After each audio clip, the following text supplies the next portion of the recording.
네, 최현영 매니저 만나고 왔습니다. 현재 시장은 여전히 굳건합니다. 코스피는 1.65%의 오름세를, 코스닥은 2.16% 강세에 682선까지 회복해냈습니다. 연휴를 앞두고서는 오늘, 내일 연일 상승이 가능할지 그 주역들은 무엇인지 재료 알아보겠습니다. 이상엽 이사, 이지은 대표 함께합니다. 어서 오세요. 안녕하세요. 안녕하세요. 네, 안녕하십니까. 저희 시청자분들도요, 시장이 상승하니까 기분이 좋다라고 이야기하십니다. 모든 분들이 그러실 것 같은데, 우리의 기분을 좋게 만들었던 재료는 무엇이 있는지 크게 세 가지로 한번 나눠봤습니다. 조금 전에 최현당 매니저의 리뷰 들으셨죠? 삼천당 제약이 오늘 상한가 안착이 됐고요. 계속 국내 증시와 함께 짝꿍처럼 따라붙는 수식어죠. 저평가 매력에 내년은 기대해봐도 괜찮을지. 앞서 박진희 부장님도요. 시장에서 외국인의 매도보다는 오히려 매수 쪽에 더 초점을 맞추면서 무엇을 살까를 고민해야 되는 시점이다라고 언급한 바 있습니다. 그리고 신세계 그룹주 다시 상승폭 좀 줄이는가 싶더니 또 한 번 키워내고 있습니다. 이 세 재료 중에서 삼천당 제약부터 만나보시죠. 아마 많은 분들도 오늘 이 기사를 통해서 삼천당 제약이 왜 올랐는지 아실 겁니다. 그냥 간단하게만 한번 정리를 해볼게요. 지금 계약 지역은 미국과 브라질, 아르헨티나, 칠레, 파라과이, 콜롬비아, 멕시코, 다시 말해 미국과 남미 시장입니다. 최근 삼천당 제약이 발간했던 IR북을 보시면요. 미국과 남미 시장이 열린다면 매출액은 우리가 예상했던 것보다 크게 증가될 수 있다라는 가정을 달았는데 현실화될 수 있다라는 내용이 나온 거죠. 계약의 범위는요. 이 바이오시밀러의 상업화 권리, 독점 판매권을 확보할 수 있고 제조를 그리고 개발을 삼천당 제약이 판매와 상업화를 프레세니우스 카비가 맡게 됩니다. 오른편에 보시는 거는 글로벌 알리아 시장 규모인데요. 연평균 대략 한 7.3%의 시장 성장이 나오고 있습니다. 아마 여기까지는 다 아시는 내용이겠는데요. 왜 삼천당 제약의 그간 리가켄바이오 알테오젠에 비해서 상대적인 언급이 적었는지 오늘의 시장 상승을 보고 우리가 믿어봐도 괜찮을지 조금 더 그에 대한 이야기를 나눠보겠습니다. 먼저 이지은 대표님, 이 계약 내용을 뜯어보자면 우리가 주목해야 될 포인트가 있다고요? 네, 결국에는 삼천당 제약이 그동안 주가 흐름이 굉장히 부진했던 요인은 그때 미국과의 그런 계약 부분이 계속 좀 미뤄지는 부분들이 좀 요인이 있었지 않나라고 생각을 합니다. 근데 이 부분이 이번에 나왔기 때문에 시장에서는 굉장히 신뢰도적으로도 투자자들의 심리 자체가 복구가 될 수 있는 상황이고 이 아일리아 시장 자체가 워낙 글로벌 시장에서 12조 원의 시장으로 평가를 받으면서 워낙 큰 시장이라고 이야기를 하고 있는데 그렇기 때문에 많은 이제 대기업들이 이와 관련돼서 바이오시밀러 시장에 뛰어들고 있는 상황인데 이번에 삼천당 제약이 한 발 빠르게 또 이런 소식을 전달해 왔기 때문에 굉장히 좀 우호적인 이런 환경들이 마련이 됐다라고 보고 있고요. 그동안 삼천당 제약의 발목을 잡고 있는 뭐 흔히 찌라시라고 해야 되죠. 그런 부분들이 세 가지가 있었는데 하나는 미국 계약에 대한 파기설이 있었고요. 또 하나는 특허 기간 만료 후에 동시 진입할 것이다라는 이야기가 있었고 또 하나는 승계에 대한 이야기였는데 굉장히 좀 강력하게 이제 지난달 삼천당 제약 쪽에서 아니다라고 이야기를 했고 그게 주가에서는 크게 반영이 되지는 못했습니다. 근데 이번에 결과치로 보여줬기 때문에 이제 시장에서는 이런 믿음이 좀 단단하게 생길 수 있다라는 부분이 좀 기대할 수 있는 가장 큰 요인이 아닐까라고 보고 있고요. 뭐 앞으로 지금 오늘 삼천당 제약뿐만 아니라 이제 옵투스 제약도 오늘 또 상한가에 같이 안착이 되어줬는데 상한가에 안착을 하면서 그동안 굉장히 매물과 저항으로 작용했던 가격대를 단번에 단숨에 또 돌파를 해주는 모습이 나와줬기 때문에 추가적인 시세도 충분히 좀 기대해 볼 수 있지 않을까라고 생각을 합니다. 그럼 추후에 미국과 남미 시장이 열린다면은 과연 우리가 예상했던 매출액이라던가 영업이익이 기존에서 어떻게 변화하는지가 가장 궁금할 것 같습니다. 그럼 저희가 또 다시 주가를 계산할 수 있잖아요. 이상임 이사님, 시장에서는 지금 그 증가 금액 정도를 어느 수준으로 보고 있습니까? 이제 한 2028년에 이제 네. 매출 한 5천억 원 이상 그런 이제 기대감 이제 전망을 갖고 있는데 굉장히 커 보이는데 이 5천억 원이라는 게 작년 매출이 한 1,900억 원이었어요. 삼천당 제약이 조금 이제 아쉬운 게 뭐냐면은 영업이 순이익에 좀 변동성은 있긴 하지만 그래도 매출은 그래도 한 2, 3년, 한 5년 정도 보면은 그래도 꾸준히 증가하는 모습을 봤을 때는 5천억이면은 지금 회사에서 기대하고 있는 거는 올해 하반기 뿐만이 아니고 하반기 전, 그러니까 상반기에도 계속해서 이제 이슈가 되고 얘기가 나왔던 거는 이 아일리아, 이 바이오 시밀러만으로 2028년에 매출액을 한 약 2,500억 원을 전망하고 있거든요, 타겟을.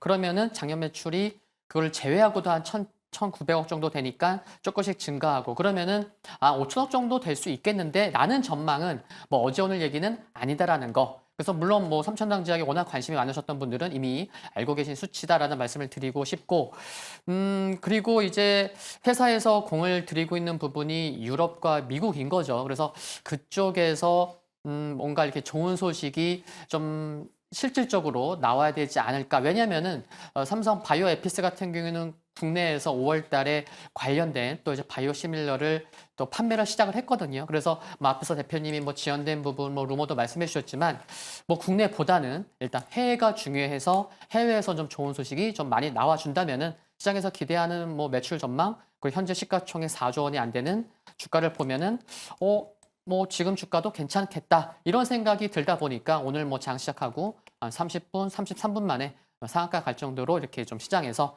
좀 부각이 된 것 같습니다. 네. 사실 지난 3월에 이 아일리아 바이오시밀러를 유럽 9개국에 공급한다라고 발표를 했었고 당시에 이제 계약 상대라고 해야 될까요? 비공개로 나왔습니다. 그리고 오늘 이제 독일 자회사를 통해서 미국 시장과 남미 시장을 공략한다라고 하는데 통상 우리가 제약 바이오 있었을 때 환호하는 키워드는 기술 이전인데 제가 뜯어보니까 이 삼천당 제약의 경우에는 기술 이전이 아니라 독점 판매권 그리고 이 판매에 따른 수익을 쉐어하는 구조로 이루어지는 것 같더라고요. 그럼 기술 이전과 비교해 봤을 때 주가 상승 탄력도가 조금은 더딜지 저희가 기술 이전하면 또 알테오젠이 가장 먼저 떠오르잖아요. 우리 이지은 대표님 어떻게 비교해 볼 수 있을까요? 일단 삼천당 제약이 이제 그 계약 조건을 보면은 네. 그 조기 계약금이랑 그리고 마일스톤의 수익을 일부 양보를 하면서 결과적으로 판매 수익의 50%를 로열티를 받는 구조로 가져간다라는 부분인데 이게 어떻게 보면은 이제 기술적인 부분에 대한 자신감으로도 볼 수도 있긴 하겠지만 네. 일단 높은 로열티 비율을 갖고 있다 보면 이제 계약을 하는 그 단계에서 영업용을 가진 회사가 과연 이 부분을 좀 부담스럽게 생각할 수도 있지 않을까라는 쪽도 좀 해석이 가능할 수 있지 않을까라고 저는 보고 있고요. 이렇게 됐을 때 일단 판매에 대한 부분이 물론 자신감 쪽으로 다가올 수 있지만 향후 이게 얼만큼 판매가 될지 그리고 이 시장이 워낙 크기는 하지만 지금 경쟁자들이 계속해서 앞으로도 들어올 거기 때문에 이 시장 파이를 나눠 갖는 부분에 있어서도 좀 생각은 해봐야 되지 않을까라고 보고 있습니다. 또 삼천당 제약 같은 경우에는 지금 이런 구조를 가져가는 부분에 있어서 앞으로의 이런 계약들이 또 지연이 되거나 다면은 또 주가의 시세를 계속 유지하는 이 동력으로서는 좀 힘이 약해질 수도 있기 때문에 이런 부분들도 물론 이게 시장에서 앞으로 좋게 될지 아니면은 뭐 영업 파트너를 만나는데 좀 힘든 상황으로 작용이 될지는 지켜봐야 될 부분이긴 하겠지만 이러한 부분도 있다라는 부분 사실도 이제 투자하는 관점에서는 알고 계시는 게 더 좋지 않을까라고 생각을 합니다. 그래서 그런 건지 저도 삼천당 제약을 좀 공부하려고 리포트를 많이 찾아봤는데 애널리스트가 커버하는 리포트가 많지 않더라고요. 최근에 뭐 알테오젠의 경우에는 엄민용 애널리스트의 리포트가 거의 뭐 서적처럼 돌아다녔는데 이러다 보면은 이 삼천당 제약을 투자하거나 혹은 투자하고 싶으신 분들은 어떤 자료를 위주로 보는 게 좋을지 이상엽 이사님 개인적으로 좀 추천해 주시거나 조언해 주고 싶은 그런 자료 키워드들 있으실까요? 일단 리포트를 찾기는 어렵다. 네. 정말 이제 진짜 내용이 좋을 만한 걸 찾기는 어려운데 보통 관심 있는 종목군들 보면은 이제 리포트가 없다 그러면은 좀 회사에서 좀 네. IR에 좀 관심이 없는 게 아닌가 그런 생각을 해볼 수가 있고 그리고 뭐 정확히 뭐 구체적인 시기는 기억이 나진 않지만 좀 주가가 좀 시장에서 좀 이렇게 좀 급락하고 뭐 그럴 때 시장 뭐 특히 이제 기관과의 소통이 좀 부족하다 보니까 그 당시에 좀 신뢰를 잃은 점도 있는데 네. 시가총액을 떠나서 최근에는 뭐 증권사에 뭔가 그게 뭐 좋은 부분도 있겠지만 이렇게 IR에 좀 관심이 없어도 이렇게 독립 리서치들이 굉장히 많이 늘어나고 있죠. 네. 최근에 뭐 독립 리서치 한 대표 뭐 결혼식도 갔었는데 시가총액이 작은 기업만 화환이 온 게 아니고 막 룬이 또 와 있고요. 서범석 대표이사. 그래서 시가총액 큰 기업들도 이렇게 그러니까 많이 소통이 되고 있다는 거죠. 그래서 정말 시장과의 소통은 정말 중요하고 정말 흙 속의 진주 기업일지라도 뭐 10명도 모르면 그거는 진주가 모르는 거죠. 그렇죠. 그렇죠. 네, 그래서 시장과의 소통 정말 중요하고 앞으로 뭐 주주연대 모임도 정말 많이 생기기 때문에 뭐 지금 소통이 좀 부족하다고 할지라도 좀 뭐 이렇게 결국에는 좀 증가하지 않을까? 뭐 그런 생각도 좀 갖고 있습니다. 네. TMI까지 들어봤네요. 네. 그러면 우리 이상해 이사님은 지금 삼천당 제약이 아직은 투자자분들의 마음을 완벽하게 신뢰를 얻어내고 회복하기에는 좀 시간이 필요하다라고 보시는 것 같은데 주가상으로 봤을 때는 그래도 많은 분들이 환호하고 계시잖아요. 여기서 추가 상승을 기대하고 계시는지 보유자 혹은 신규 매수 접근 전략 어떻게 세워볼까요? 네, 일단 한번 움직이면 또 삼천당 제약 굉장히 강하게 움직입니다. 최근 저점이 한 9만 원 전후였어요. 그러면 한 단기 2배 상승률 보이는 한 18만 원 전후까지는 1차 타겟 잡아볼 수 있겠다라고 생각을 해볼 수가 있겠고 매매를 해보신 분들은 아실 거예요. 한 2, 3년 정도. 1년에 한 2번 정도 상승 파동 나오고 그다음부터 재미없습니다. 그래서 매매가 정말 쉽지 않은 종목이다. 그래서 비중을 크게 하시기보다는 적정선에서 좀 이렇게 등락이 그 부분만 좀 감안하신다고 하면은 일단 18만 원 전후 그리고 앞에서 뭐 최현대 매니저가 뭐 20만 원까지 말씀하셨는데 네. 저도 뭐 그 정도는 좀 볼 수 있다고 생각합니다. 20만 원까지도 충분히 가능하다. 하지만 아직은 좀 불안한 요인이 있기 때문에 비중을 너무 많이 실지는 말자라고 하셨고요. 유지은 대표님의 생각은 어떤지 오늘도 시장 반등하니까 마침 삼천당 제약 덕에 제약바이오의 상승도 보여주고 있거든요. 내년에도 또 연초에 이벤트들이 많은 만큼 삼천당 제약, 제약바이오 꼭 들고 가야 되는 건지 의견 주시죠.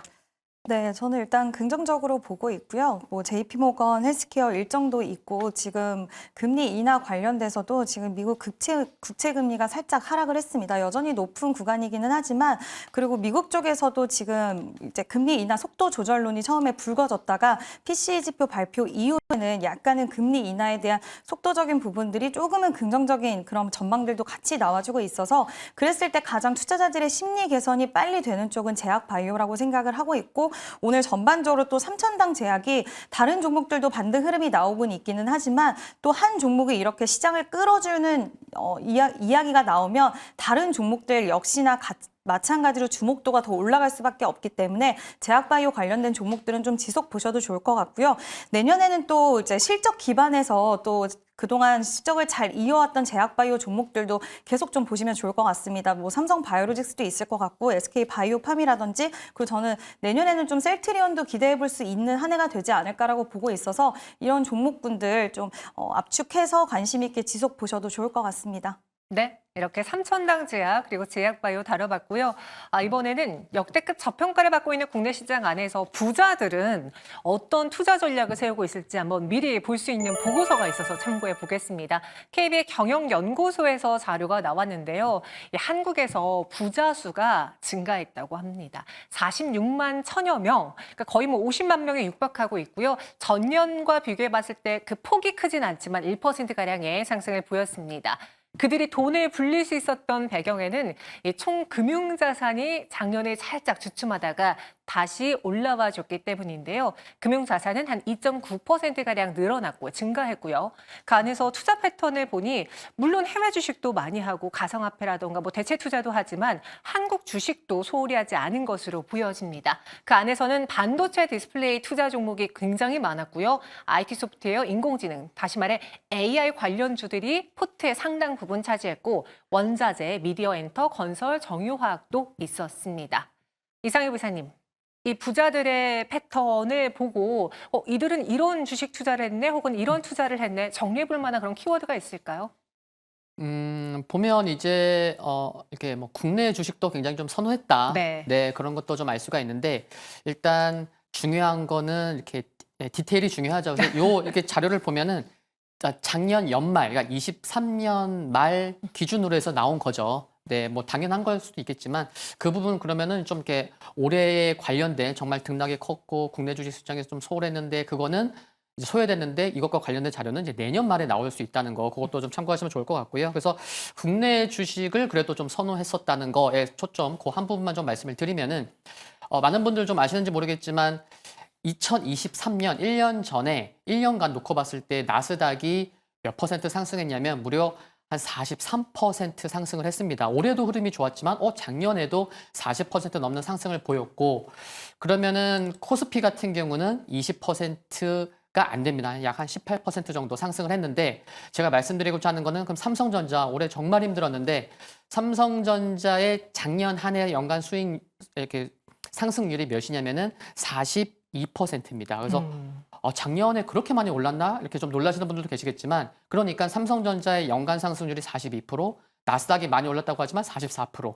비슷한 거죠. 그러니까 나스닥이 많이 올랐고 나스닥의 눈길을 안 줬어도 작년 한 해 2022년 연말 사서 1년간 보유했으면은 40% 이상의 수익을 삼성전자만으로도 가능했었다. 그러면 그것만으로도 국내 주식 부자들 좀 안정적인 거 좋아하기 때문에 그럼 삼성전자가 이렇게 많이 상승했었고 여기에 좀 포커싱이 좀 맞춰졌었던 게 아닌가 그런 생각 해볼 수 있어서 1년 후에 이런 자료를 딱 봤을 때는 뭔가 조금은 다를 수 있겠다라는 좀 생각을 해볼 수가 있다는 것도 좀 말씀드리고 싶습니다. 네, 그리고 더불어서 내년에는 국내 증시의 반등을 또 기대하시는 분들이 많은 것 같습니다.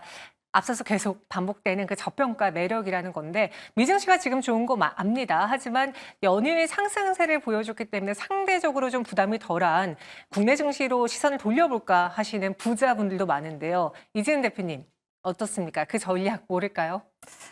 네, 근데 저도 앞서서 말씀하신 거랑 살짝 비슷한 게 제가 이 보고서를 거의 많이 봤는데 네. 일단 조사를 했던 이제 심층 면접을 했는데 그 기간이 7월부터 9월까지 했기 때문에 자신감이 굉장히 넘치는 결과치가 나왔다라고 하더라고요. 네. 조사 기간 중에. 그래서 아무래도 그동안 좀 주식을 하면서 수익을 많이 봤던 그 기억을 토대로 해서 이제 앞으로도 당연히 그럴 수 있을 거라고 생각을 했는데 이 부분은 지금 9월 이후에 굉장히 대내적으로 많은 이슈와 변수가 있었는데 그 부분이 반영이 되지 않았다라는 것은 좀 참고를 해봐야 될 것 같고요. 네. 물론 이 이슈로 인해서 이 이야기를 통해서 뭐 우리가 저가 매수에 대한 매력이라던가 심리에 대한 부분들, 부자들도 국내 주식에 저렇게 관심이 많은데 우리도 한번 관심을 가져볼까라는 이런 심리 개선의 효과는 어느 정도는 있을 수는 있겠지만 여전히 불확실성은 존재를 많이 하고 있는 상황이고 지금 고환율에 대한 기조는 좀 크게 이게 변하기는 좀 어려운 환경 속에 있다 보니까 이러한 부분들이 지금은 더 중요하지 않을까라고 보고 있고요. 물론 가격이 많이 저렴해진 거는 사실이긴 하지만 이게 과연 내년에 이제 트럼프 정부가 들어서고 나서 또 시장의 방향성이 우호적으로 바뀔 수도 있는 거예요. 이걸 무조건 부정적으로 볼 필요는 없지만 지금 단정을 지어서 무조건 우리가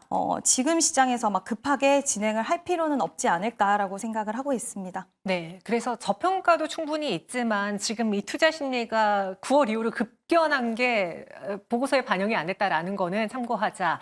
그럼 여기서 저희가 투자 포인트를 한번 찾아볼게요. 보니 이 부자들이 주식만 투자하는 게 아니라 금, 그리고 대체 투자도 선호를 한 것으로 보여집니다. 예술품을 많이 샀다고 하는데 이재은 대표님, 이와 관련해서 우리도 눈여겨볼 만한 그런 종목들이 있을까요? 예술품이랑 보석이랑 이런 거 많이 샀다고 하더라고요. 그래서 일단 저도 막 찾아보려고 찾아봤는데 서울 옥션이 이제 이제 가능한 그런 경매 관련된 사업을 영위를 하고 있기 때문에 서울 옥션이라는 종목과 그리고 또 우리가 지금 STO 관련해서 뭐 조각 투자에 대한 이야기도 있는데 이런 쪽도 이제 부자들은 좀 먼저 관심을 가지고 이용을 할 수도 있지 않을까라는 생각이 들었고요. 또 서울 옥션 같은 경우에는 지금 그와 관련된 앱도 운영을 하고 있는데 우리들이 잘 모르고 있기는 하지만 그 소투라는 앱을 운영을 하고 있습니다. 이와 관련돼서도 이미 또 알만한 사람들은 다 알았더라고요. 그래서 이런 쪽으로도 한번 관심을 좀 들여보시는 것도 그냥 참고 사항으로 나쁘진 않을 것 같습니다. 네, 그럼 마지막으로 저평가라는 그 키워드를 가지고 종목을 또 발굴해 본다면 내년이 있지 않습니까? 2024년 연말 너무 힘들긴 했지만 내년 또 좋으면 금세 잊어버릴 수 있습니다. 이상혁 대표님, 잊을 수 있는 이사님, 잊을 수 있는 종목 주시죠. 네, 한 3개 종목, 뭐 짧게 좀 이렇게 종목 위주로 좀 말씀을 드리면은 네. 오늘 좀 상승하고 있지만 한화 시스템, 네, 좀 말씀을 드립니다. 뭐 국가 우주개발, 뭐 로드맵의 뭐 주요 프로젝트를 담당하고 있고 우주항공과 관련된 그리고 하나그룹 내에서도 이제 시너지가 날 수 있는 기업이다라는 말씀을 드리고 싶고요. 다만 시가총액 대비해서 이 시가총액이 한 4조 원 이렇게 큰데도 변동성이 큰 거는 좀 염두가 필요할 것 같고 그리고 완전 바닥권에 있는 소부장 쪽에 동진 세미캠 좀 IR이 조금 좀 부족한 기업이긴 하지만 뭐 영업이익이 한 2년 정도 조금 줄어들고 있긴 하지만 2년 전에 영업이익이 2천억이고 현재 시가총액이 1조 1천억밖에 안 됩니다. 그래서 좀 분위기가 좋아진다고 하면은 뭐 1조가 무너지더라도 1조가 무너졌을 때는 정말 좋은 그런 시기가 아닐까 그런 생각 해보겠고 그리고 바이오 종목군들 볼만한 게 너무 많다 보니 그래도 조금 하락해 있는 종목 중에 퓨처캠 고점 대비해서 뭐 반토막 지금 주가가 한 2분의 1 수준인데 뭐 전립선암 치료제 모멘텀 여전히 유효하다는 관점에서 이렇게 좀 3개 정도 말씀드립니다. 이재은 대표님은요? 네, 저는 LS 일렉트릭인데요. 3분기 실적 발표 이후에 배전반 매출 감소 우려 때문에 다른 종목들 우리가 HD 현대 일렉트릭과 효성중공업과는 완전 다른 주가 흐름을 좀 보여줬는데요. 이와 관련돼서 이제 뭐 2025년 4분기부터는 변압기에 대한 증설 효과도 나올 것이고, 그리고 미국의 수배전기기 유통업체를 확보를 했습니다. 또 이 수배전기기 시장에 대한 진출 모멘텀 이제 좀 기대해 볼 수 있다라고 보고 있고요. 미국 법인 쪽의 실적 개선의 효과 이제 나올 거라고 생각을 하는데, 최근 들어서 외국인의 매수세가 지속해서 유입이 되었고, 결국에 전력기기 시장에 대해서는 계속해서 확장할 수밖에 없는 흐름으로 가기 때문에 또 수출 관련돼서의 모멘텀도 같이 보유를 하고 있어서 강달러 기조에서도 좀 기대할 수 있지 않을까라고 보고 있고, 또 KOC라는 전기 회사 인수 효과도 이제는 드러날 것 같습니다.